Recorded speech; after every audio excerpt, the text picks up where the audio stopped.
Bismillahirrahmanirrahim.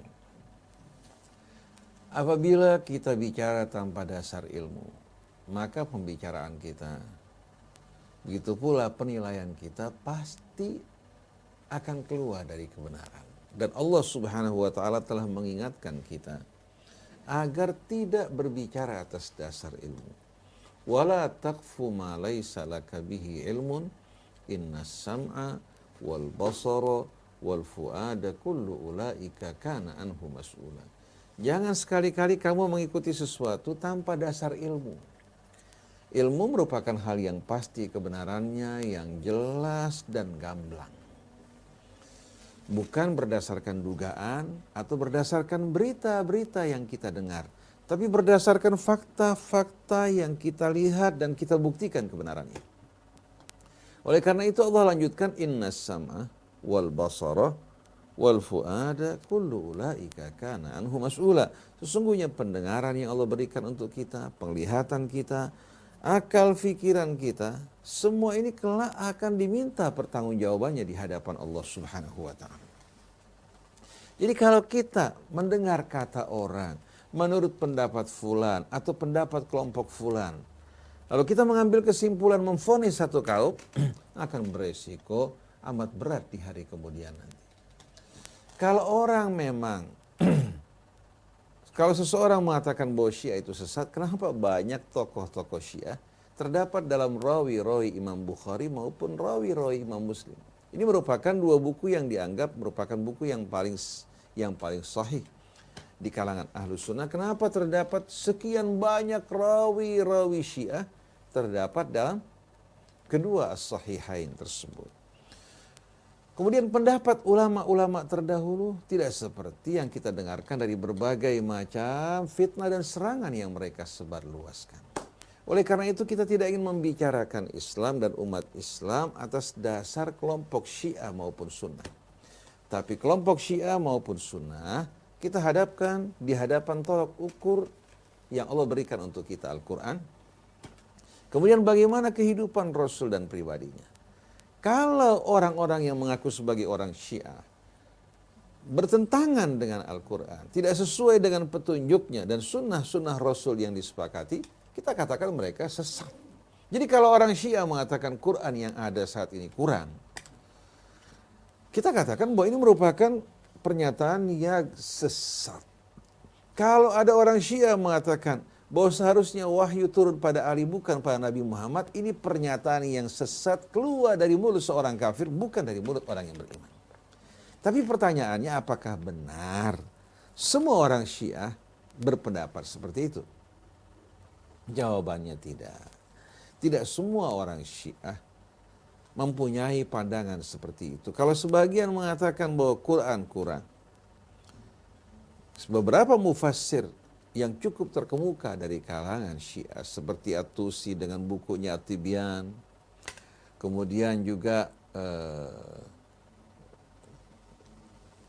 At-Tusi termasuk mufassir yang lama.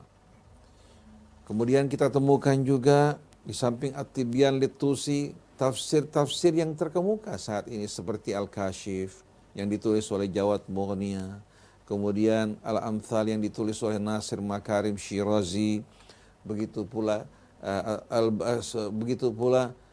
yang ditulis oleh Tabai Al-Mizan, dan sekian banyak tafsir menyatakan dengan tegas bahwa Quran yang terdapat ma baina daffatayil mushaf, tidak ada kekurangan walaupun satu ayat. Kitab yang dijaga, dipelihara oleh Allah Subhanahu wa taala. Nah, kalau ada sekelompok yang menamakan diri mereka dulu Al-Ghurabiyah yang beranggapan bahwa Imam Ali merupakan orang yang berhak menerima kenabian, kelompok ini sebagaimana yang kita dengar bahkan dari seorang ulama Saudi Arabia di YouTube menyatakan bahwa kelompok ini telah berlalu. Benar, di kalangan Syiah terdapat orang-orang yang tersesat, yang menyimpang dari kebenaran, dan mereka hanyut bersama riwayat-riwayat yang tidak benar. Setiap riwayat yang datang dari kelompok mereka, mereka terima begitu saja. Banyak dari orang-orang seperti ini yang kebanyakan mereka awam dan ulama-ulama yang memanfaatkan awam mereka untuk kepentingan mereka. Nah, orang-orang seperti ini betul-betul kita yakini kesesatannya. Nah, kewajiban kita Bukankah untuk memberikan petunjuk hidayah bagi mereka dengan kebenaran yang kita tahu? Sebagaimana Nabi berdakwah di tengah kaum musyrikin, bagaimana seharusnya sikap kita terhadap mereka? Kalau mereka mengangkat senjata, memerangi saudara-saudara kita yang tidak berdosa, bagaimana mereka bersikap arogan terhadap orang-orang di luar kelompok mereka, menjadi kewajiban kita untuk menegakkan keadilan, memerangi mereka. Nah, yang sekarang terjadi ini sebetulnya merupakan berita-berita opini yang dibangun untuk menciptakan fitnah di antara umat Islam, melayani kepentingan-kepentingan Zionis.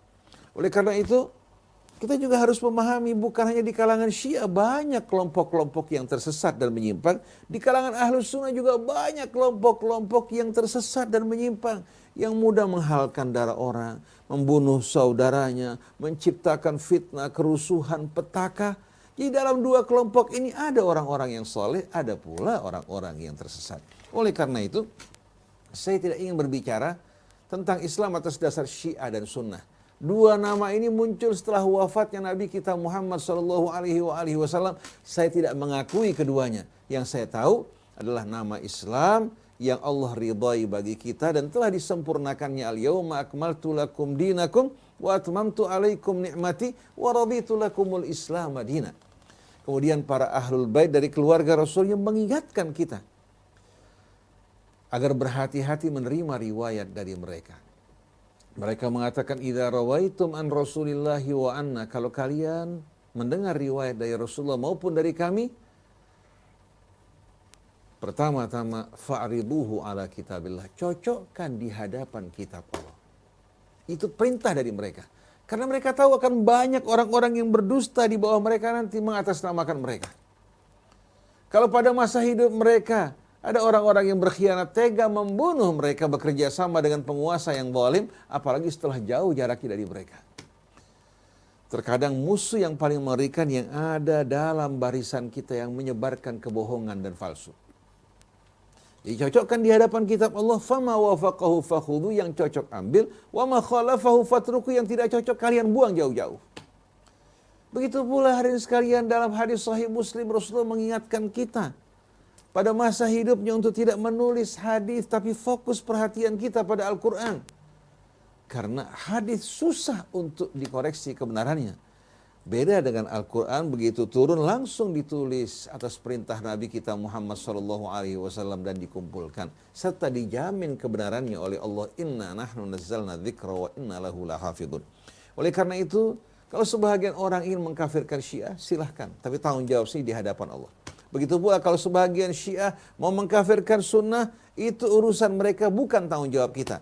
Sekarang yang kita ingin ajak orang-orang yang berpikir, yang berakal, yang ingin bersatu dalam Islam, berpegang pada kitab Allah, kemudian mencintai keluarga Rasulnya, sahabat Rasulnya, hidup dalam kebersihan dan ketulusan.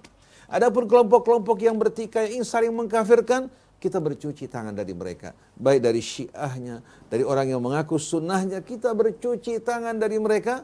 Dan tugas kita sekarang mengajak manusia untuk kembali kepada Allah sebagaimana yang Allah sebutkan dalam kitabnya, waman ahsanu qawlan mimman da'a ilallahi wa amila salihan wa qala innani minal muslimin. Siapakah yang tutur katanya lebih mulia, lebih indah, lebih baik dari seorang yang mengajak kepada Allah, lalu dia menghiasi hidupnya dengan amal-amal saleh, kemudian dia berkata dengan penuh rasa syukur, innani minal muslimin, sesungguhnya aku dari orang yang berserah diri.